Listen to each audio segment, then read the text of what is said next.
I'm Giora, the time traveler, and this is my lifestyle time travel blog. Today we are talking about the St. Valentine's Day, the origin story.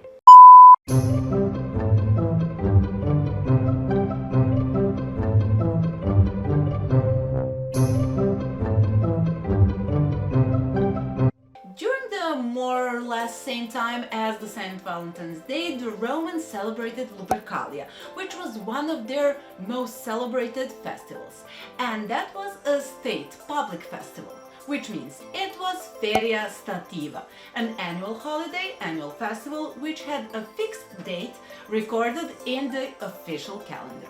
Lupercalia was held on 15th of February, and February was the last month of the old Roman lunar year, but the second month of the new Roman year. But either way, it was the last month of the winter, so the next month was the beginning of spring. And during that time, Romans performed purification, which means that they had to set the record straight with the god and leave everything they did wrong in the past year and to hope that they will do better in this one. And that is actually how February got its name, because the tool they used for purification had the name February. And Lupercalia, in of its time at least, was actually that, the purification, as well as the fertility festival for women, but we'll talk about that a bit later. So, how did Lupercalia look like? Well, two colleges of priests, Luperci Quinctales, or Quintili, and Luperci Fabiani, or Fabi, met in Lupercal Cave. Lupercal was a sacred cave in which she-wolf suckled Romulus and Remus. And who were Romulus and Remus? Well, mythological founders of Rome. The story about these twins begins in Alba Longa. That was a settlement near future Rome, and they were sons of Rea Silvia. She was a Vestal virgin, but also the daughter of Numitor, king of Alba Longa. And Numitor was disposed by his brother Amulius. And yes, Rea Silvia was a Vestal virgin, but the father of Romulus and Remus was Mars, the god of war, so actually that doesn't count as anything bad, apparently. And Amulius was afraid that Romulus and Remus had claim to the throne, which they actually had, so he ordered them killed. They were left by the bank of the Tiber River, and they were saved by Tiberinus, the father of the river. And later they were found by she-wolf, who saved them, actually fed them, and later they were found by Faustulus, the shepherd, who adopted them. And that is actually the beginning of their story. And their story is crazy and long, and it couldn't fit in this video, so we'll dedicate one separate video only to them. But let's get back to the original story and Lupercalia. So, on the 15th of February, those two colleges of priests met in Lupercal Cave, where they first sacrificed a dog and several goats, which was unusual for Romans because those animals were not sacrificed actually. But before the animals were sacrificed, they were sprinkled by mola salsa. Mola salsa was a mixture made by Vestal virgins from coarse ground emmer flour and salt.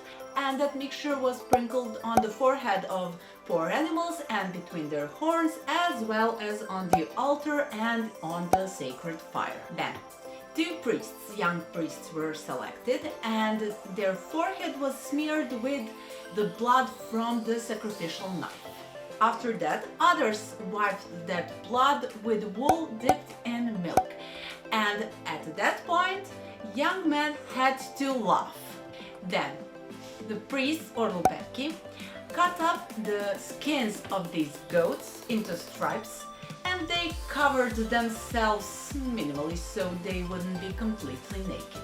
Then they enjoyed a rowdy feast, after which they ran around the Palatine Hill. So they left the Lupercal Cave, which was in the southwest foot of the Palatine Hill, with whips made from the same skin of those goats they sacrificed, and they whipped, not whipped violently, but in an endearing way, bystanders.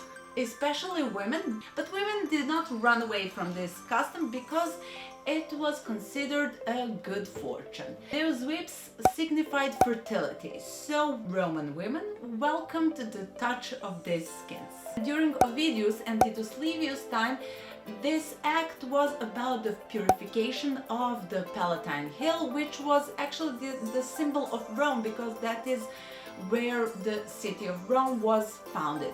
That's the first location of the city of Rome, and it spread around the hill. And on the other hand, about fertility. But if you think that this is the end of the story, no. The story is much more complex, because even Ovidius and Titus Livius didn't know who was the god that was celebrated. Usually Lupercus is mentioned as a god celebrated by Lupercalia, but that was actually the invention of the Augustus time. And this festival predated everything. It predated the history of Rome itself.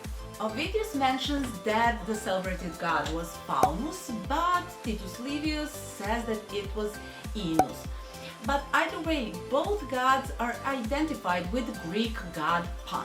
It's not that simple. But the name of Lupercalia and its meaning is a bit mysterious. So some say that it comes from luere per caprum, which means to purify by the means of goat. Others say that it comes from two words, lupus and arcere, which means he who wards off wolves. Another option is that it comes from also two words, lupus and hircus, which are lupus wolf and hircus goat, and that is actually the story behind two colleges of priests. One were dedicated to wolf and other to goat. That would also explain the sacrifice of goat and dog, because dog is connected to wolf, but why? What does it have to do with purification and fertility? That's the question. Okay, goat, but why the wolf? There's another option that Lupercus is actually an endearing word for a wolf.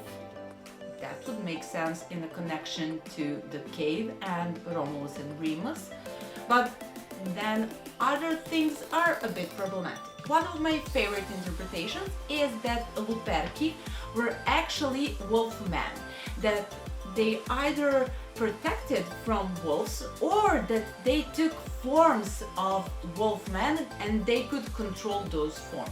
And we know that during the Ovidius and Titus Livius time, this festival was about the purification and about the fertility. But even they were aware that this was probably not the original purpose of this festival, because a lot of things didn't add up. Actually, what is my favorite interpretation? I don't know if it's true, but it's really an interesting one. At this time, from 13th to 21st of February, Romans celebrated Parentalia, which is the festival of the dead. And during that time, they believed that the dead roamed the streets of Rome. So, there is one interpretation that those dead took the forms of wolves, and Lupercali, or those priests, protected the people of Rome from those spirits of the dead. But not in the later times, but that was actually the origin of this festival. And if the ancient Romans were confused, we are as well. But what does it have to do with the Valentine's Day? Well, Pope Gelasius I in 494 AD switched this holiday with the holiday of purification of Virgin Mary and the presentation of Jesus at the temple.